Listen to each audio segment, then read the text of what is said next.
Alright, mga kawaray ng Kaangalu, magandang umaga po. Matagal po akong nawala sa pag-vlog, sa pag-Facebook.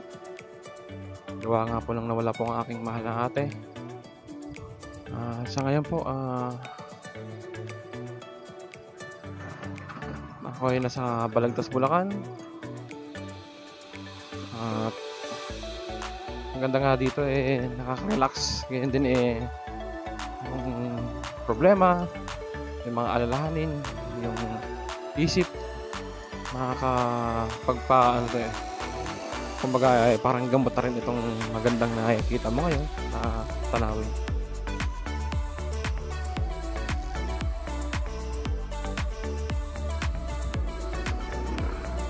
Malaking tulong din yung pag-rides, yung pag-gagala-gala para makaiwas ka din sa yung toxic na kaisipan,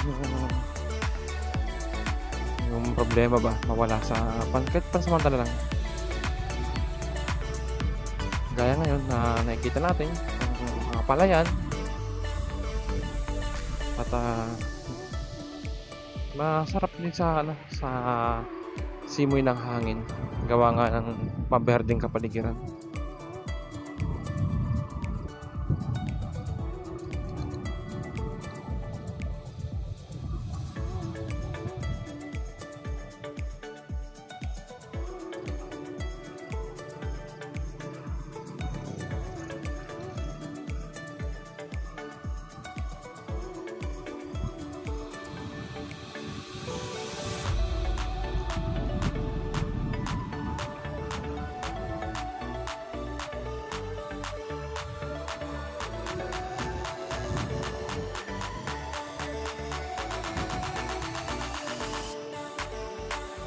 Hirap talaga nang galing ka lang sa problema. Buti na nga, natapos na rin yung problema namin. Kami magkakapatid. Siyempre, nawalan kami ng isang kapatid, si Ate Marian. Okay naman na. Hindi pa ako nakaka-move on, pero paunti-unti. Nakalagpasan din namin yung sakit na nararamdaman.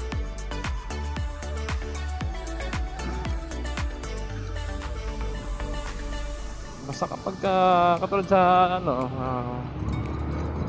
kung katulad ko na may pinagdaanan din na pagsubok, katulad namin magkakapatid, kami magulang, sa aking mga pamangkin, kung may paraan kung may time kayo na makapag-relax, makalayo sa inyo ng bahay, gawin nyo. Malaking bagay na yun, makakatanggal ng lungkot. Maliban sa akin, sa aming magkakapatid, siyempre lalo yung mister ng aking kapatid, si Pablo. Sa ngayon bumalik na siya sa kanyang trabaho, para makalimot din sa lungkot. Gawin niya yun, trabaho niya, para makalimutan sa paano mapinagdaanan mo ng lungkot, pinagdaanan hinagpis.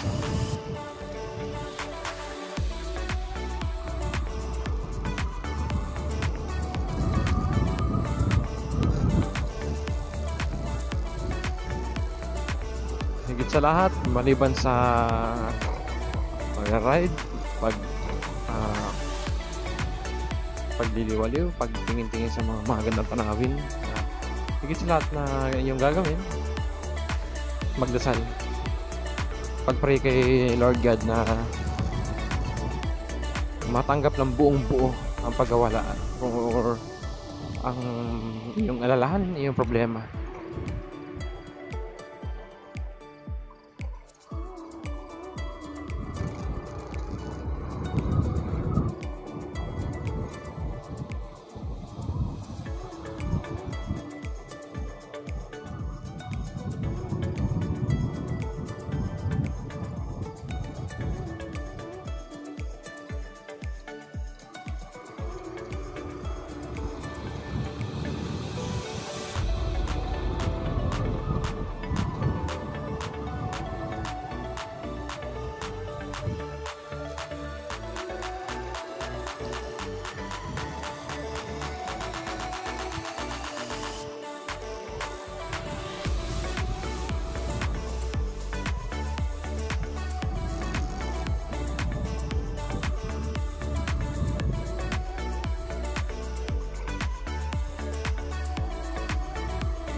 Buntong hininga.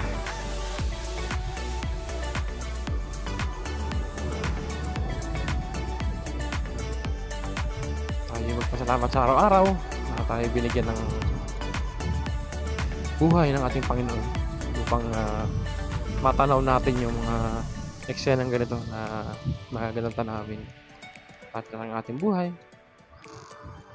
Pasalamat natin na tayo isinilang sa mundong ito.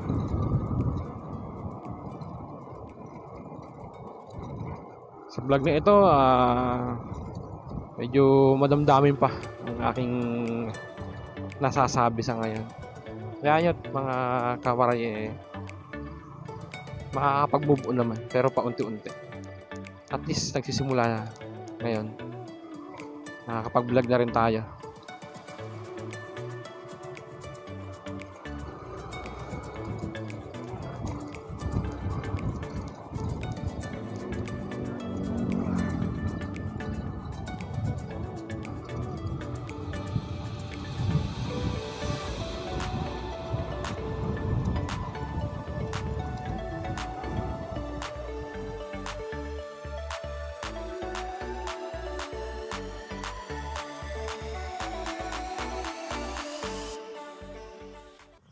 Maraming salamat na sa inyong panonood. Sana po'y inyong muling subaybayan sa aking mga gagawin pa mga vlog. Yun lang po. Maraming salamat. Ingat po sa lahat. God bless.